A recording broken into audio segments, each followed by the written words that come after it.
Chapter 5. Leon ran alongside the girl, desperately racking his memory for the city's downtown layout. The alley should let out on Ash, not far from Oak, the RPD street, but the station was at least another 15 blocks west. Unless they could find transportation, they weren't going to make it. He was on his last clip, 4 rounds left, and from the sounds reverberating through the alley there were dozens, maybe hundreds of the creatures at either end. As they reached the mouth of the alley, Leon held up his hand and slowed to a jog, scanning the dimly lit street. He couldn't see much, but from where they stood to the next streetlight there were 11 or 12 of the creatures to the right, staggering and reeling their way through the stinking darkness. There were only 3 of them to the left, not far from... Hallelujah! There! Leon pointed at the squad car parked across the street, feeling a flush of wild hope. There were no officers in sight, that was too much to ask for, but the front doors were standing open and the 3 moaning things that roamed nearby wouldn't reach it before he and the girl could. Even if there were no keys, there was a radio, and the windshield was bulletproof. They could probably hold out against the walking corpses until help came. And it's the only chance you've got. Go! He hesitated just long enough to see the girl nod, her brown ponytail bobbing, and then they were sprinting for the black and white, the pavement a blur beneath their feet. Leon kept the handgun halfway pointed towards the creatures closest to them, 50 feet away. He wanted to shoot, to keep them from getting 1 step closer, but he couldn't afford to waste the ammo. God, let there be keys. They reached the car at the same time and split, the girl running around to the passenger side, and Leon realized with a new kind of horror that she probably thought the car was his. He waited for her to slam the door before jumping behind the wheel, a small, deeply frightened part of him screaming that this was his first day, as he yanked his own door shut. A prayer answered. The keys were in the ignition.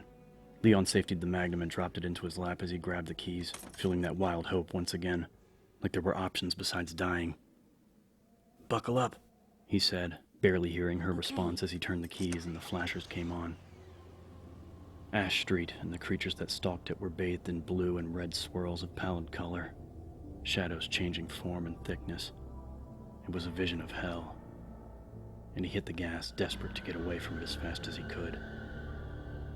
The car spun away from the curb with a squeal. Leon pulled the wheel right and then left, narrowly missing a lurching woman whose scalp had been torn half off. Even through the closed windows, he could hear her frustrated howl as they sped away, joined by the cries of many more. Backup. Call for backup. Leon fumbled for the radio, not taking his gaze off the road. The creatures were scattered but persistent. Dark and shambling monsters that staggered out into the street as if drawn to the sound of the speeding car. As the black and white rocketed across Powell and continued on, he had to dodge several more of them. The girl was talking, staring out at the desolate landscape as Leon hit the comm button on the radio, his sense of helplessness rising. I tried calling around before I came, No but static. I couldn't reach anyone. Like the whole Nothing. town was dead. What the hell's going on? I arrive in Raccoon and the whole place is insane. Great, radio's out. Leon interrupted, dropping the radio and focusing on the road. The entire city seemed like an alien world, the streets strangely shadowed. There was a dreamlike quality to it, but the smell kept him from believing he was asleep. The stench of diseased flesh had permeated even the interior of the squad car, making it hard to concentrate on driving. At least there was no traffic and no people. No real people. Except me and the girl. I've got to do my job here, keep her from getting hurt. Poor kid, she can't be older than 19 or 20. She's probably terrified. I've got to keep it together and shield her from further danger here. Get to the station and... You're a cop, right? The girl's lilting but somehow sarcastic tone snapped him out of his panicked musings. He shot a look in her direction, noting that while she looked pale, she didn't seem to be quivering or on the edge of a breakdown. There was even a trace of humor in her clear gray eyes, and Leon got a sudden strong impression that she wasn't the breakdown type. A very good thing considering the circumstances. Yeah, first day on the job. Great, huh? I'm Leon Kennedy. Claire. She said. Claire Redfield. I came to find my brother, Chris. She trailed off, staring back out at the passing street. 2 of the creatures were staggering into the path of the car from either side, but Leon hit the gas and managed to drive between them. The steel mesh screen separating the back compartment was down, giving him a clear look from the rearview mirror. The 2 shuffling ghouls were now plodding mindlessly after them. Hungry, just like in the movies. For a moment, neither spoke, the obvious question remaining unspoken. Whatever had happened to turn Raccoon into a horror show didn't matter as much as how they were going to survive it. They'd be at the station in a couple of minutes, assuming the road stayed clear. There was an underground parking lot. He'd try that first, but if the gates were closed, they'd have to cover a short distance on foot. There was a small courtyard in front of the building, a park area. 4 rounds left, and maybe a city full of those things. We need another weapon. Hey, open the glove box, he said. If it was locked, there was a key on the ring that should open it. Claire tapped the button and reached inside, revealing the back of her pink sleeveless vest. The legend, Made in Heaven, was appliqued above a voluptuous posing angel holding a bomb. The outfit suited her. There's a gun inside, She said, and pulled out a sleek semi-automatic. She raised it carefully and checked to see if it was loaded before digging out a couple of clips. It was one of the RPD's old issues, a 9mm Browning HP. Since the slew of recent murders, the Raccoon Force had been carrying H&K VP-70s, another 9mm. The difference was that the Browning could only hold 13, while the newer issues held 18 rounds, 19 if you kept one chambered. From the way that she handled it, Leon could tell that she knew what she was doing. Better take it with you, he said. The RPD kept a decent arsenal. Assuming that there were still cops around, he could pick up his assigned weapon And why are you assuming anything? As Leon took the corner of Ash and 3rd a little too quickly, the realization finally hit him that the station itself might be crawling with corpses. Everything was happening so fast, he just hadn't considered the possibility. He straightened out the car and let up on the gas, trying to come up with an alternate plan as calmly and rationally as he could.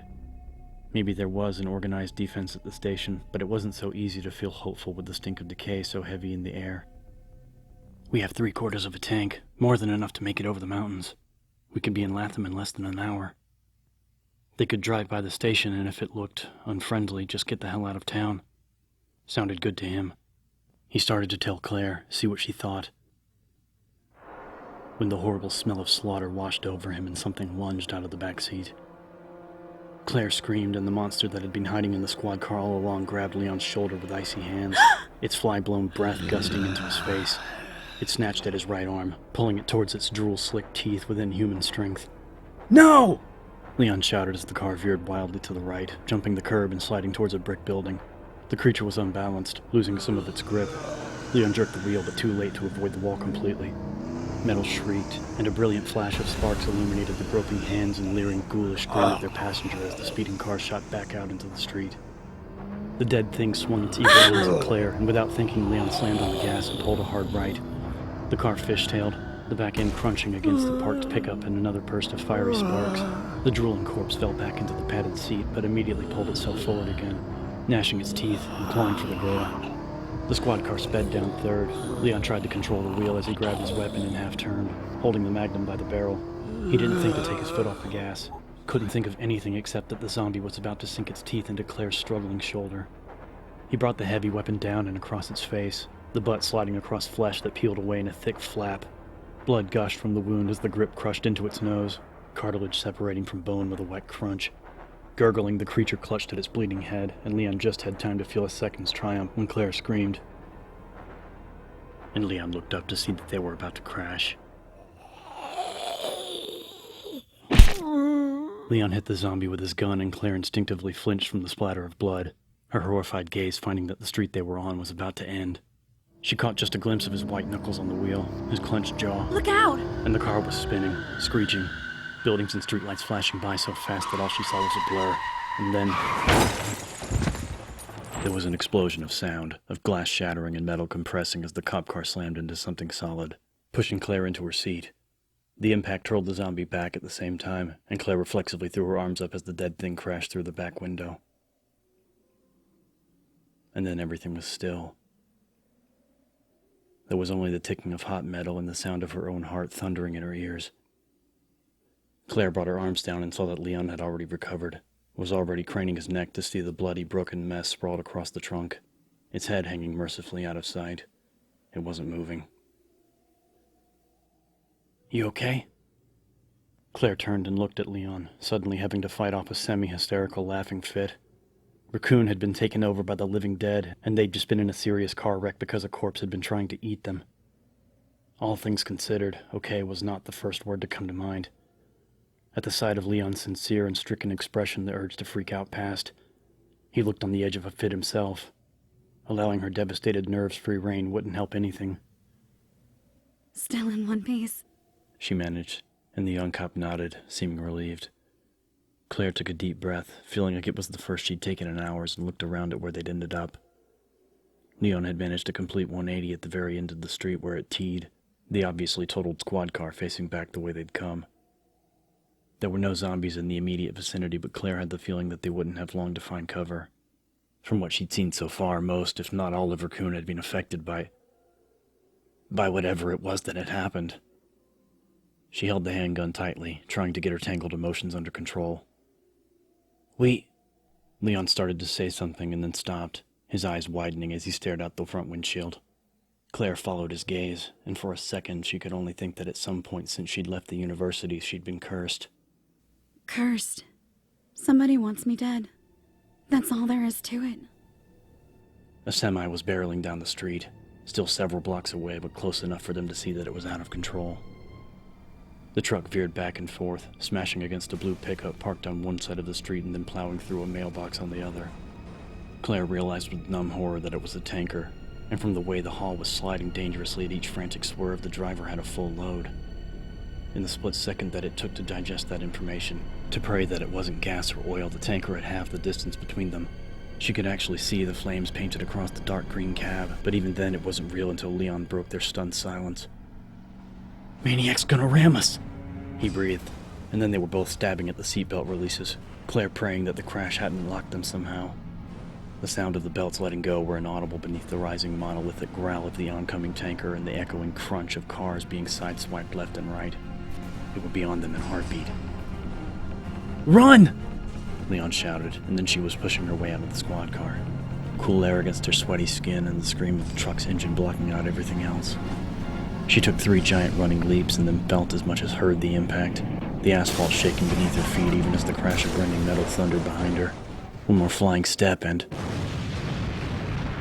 she was being pushed, shoved roughly off her feet by an incredible pressure wave of heat and sound. She managed to kick off against the ground as the tanker's explosion turned night into day in one brilliant instant. An awkward shoulder roll, grit biting into her heat-blasted skin, and she landed behind a parked car in a gasping heap. There was a brief clattering rain of smoking debris, and Claire was on her feet, stumbling back into the street to search the towering flames for some sign of Leon. Her heart sank. The tanker, squad car, and what had once been a hardware store were all enveloped in an inferno of chemical fire. The street completely blocked by a massive twisted burning destruction. "Claire!" Leon's voice, muffled but audible through the wall of curling flame. Leon? "I'm okay," he shouted. "Head to the station. I'll meet you there." Claire hesitated for a second, staring down at the handgun she still held tightly in one shaky hand. She was afraid. Scared of being alone in a city that had turned into a living graveyard, but it wasn't like she had much of a choice. Wishing that circumstances were different was a waste of time. Okay. She turned, trying to get her bearings by the smoking, flickering light of the wreck. The station was close, a couple of blocks away, and there were creatures lurching out of the shadows from behind cars and inside darkened buildings. With single-minded purpose, they shambled into the strange light of the blazing accident, making small sounds of hunger as they came. 2, 3, 4 of them. She saw tattered skin and rotting limbs, gaping blackness where eyes should be. And still they came, moving slowly towards her as if homing in on living flesh. Beyond the fiery wreck, she heard gunfire. 2 shots from perhaps a block away. Then nothing. Nothing but the crackle of consuming flame and the soft, helpless cries of the shuffling dead. Leon's on his own now. Move! Claire took a deep breath, spotted an opening within the lethal crowd closing in on her, and ran.